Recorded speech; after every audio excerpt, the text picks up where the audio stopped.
చిన్న చిన్న నదులు కానీ చెరువులు కానీ రెండుగా విడిపోయి మధ్యలో మార్గం ఏర్పడింది అనుకోండి మన కళ్ళెదురంగానే, అది చూడడానికి ఎంత అద్భుతం.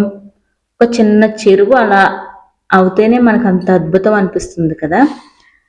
ఇక్కడ చూసినట్లయితే సముద్రం, పెద్ద సముద్రం, ఆ సముద్రం రెండు పాయలుగా విడిపోయిందంటండి. రెండు వైపుల నీళ్లు అలాగే నిలబడిపోయాయి. అప్పుడు ఇశ్రాయేలీలు సముద్రంలోని ఆరిన నేల మీద నడవడం ప్రారంభించారు. లక్షలాది మంది తమ పశువులతో సముద్రం గుండా నడిచి అవతలి ఒడ్డుకు సురక్షితంగా చేరుకోవడానికి కొన్ని గంటలు పట్టింది.